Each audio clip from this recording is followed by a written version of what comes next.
কোরবানির গরু ছাগল প্রতিবেশীদেরকে দিয়ে কাটানো হয়, এর বিনিময়ে মাংস দেয়া হয়, সেটা জায়েজ হবে কিনা?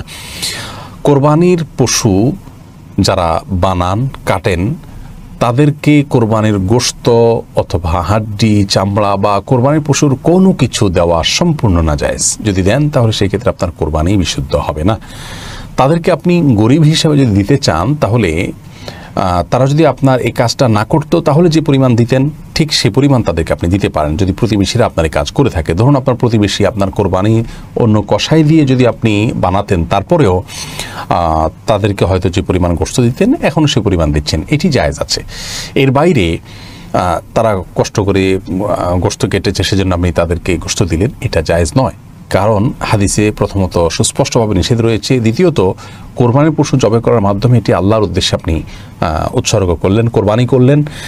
এখান থেকে কোনো গোশত কসাইকে দেওয়ার মানে হলো আপনি এই গোশতকে বিনিময় হিসাবে ব্যবহার করলেন। কোরবানি গোশত বিক্রি করা জায়েজ নয় এবং বিনিময় হিসাবে কাউকে দেওয়াও জায়েজ নয়। সেই জায়গা থেকে আপনার প্রতিবেশী হোক আর যে হোক যারা কসাইয়ের কাজ করবেন তাদেরকে পারিশ্রমিক হিসাবে আপনি নগদ টাকা দিবেন এবং শুরুতে বলে দিবেন যে আমি কোরবানির কোনো গোশত তোমাকে দিব না।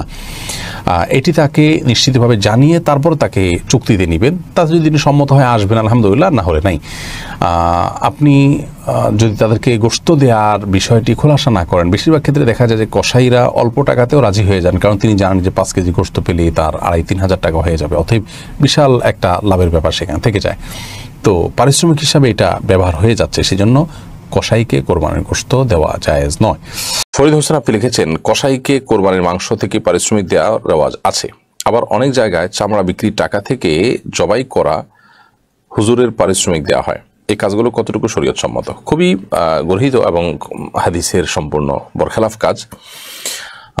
কোরবানির কসাইকে কোরবানির পশুর মাংস কেন কোনো কিছুই পারিশ্রমিক হিসাবে দেওয়া যাবে না, বরং পারিশ্রমিক হিসাবে নিজের এক্সট্রা টাকা পয়সা থেকে তাকে দিতে হবে। আপনি যদি কোরবানির পশুকে যিনি যে কসাই বানিয়েছেন, গোশত প্রস্তুত করেছেন, তাকে যদি পশুর গোশত, হাড্ডি, মাথা, কলিজা, লেজ ইত্যাদি দেন পারিশ্রমিক হিসাবে, তাহলে সেক্ষেত্রে কেমন যেন কোরবানির এই গোশতটাকে আপনি বিক্রি করলেন। তার মানে কোরবানির গোশত তো বিক্রি করা যায় না, এটা তো আপনি খাবেন, কাউকে দান করবেন, এটুকু। তো যেহেতু আপনি এটাকে জাঘোষিতা করতে পারছেন না, সেহেতু আপনি এই গোশতটা কসাইকে যদি তার কাজ করিয়ে পারিশ্রমিক দেন, তাহলে কেমন যেন আপনি এটা একটা বিনিময়ের ভিত্তিতে দিলেন, বিক্রি করার মতোই হলো। তো নবী করিম সাল্লাল্লাহু আলাইহি ওয়াসাল্লাম আলী রাদিয়াল্লাহু তাআলা আনহুকে পরিষ্কারভাবে নিষেধ করেছেন যে তিনি যেন কসাইকে কোরবানির পশুর কোনো গোশত ইত্যাদি না দেন, তাকে উপযুক্ত পারিশ্রমিক দিয়ে দিবেন যাতে কোনো প্রকার তার হক নষ্ট না হয়, ঠকানো না হয়। কিন্তু তাই বলে গোশত বা কোরবানির পশুর কোনো কিছু দেওয়া যাবে না। একইভাবে যিনি জবে করেছেন সেই হুজুরকে যদি আপনি জবেহের পারিশ্রমিক দেন, তো সেটা আপনি নগদ টাকা দিবেন, অন্য কিছু দিবেন, কিন্তু কোরবানির গোশত দিয়ে বা কোরবানির পশুর কোনো কিছু দিয়ে যদি পারিশ্রমিক দেন, তাহলে সেক্ষেত্রে এই কোরবানির পশুর গোশত বা তার অংশকে আপনি কোনো বিনিময়ের ভিত্তিতে দিলেন, এটা বিক্রি করার মতোই হয়ে গেল, সেটা কিন্তু জায়েজ নাই।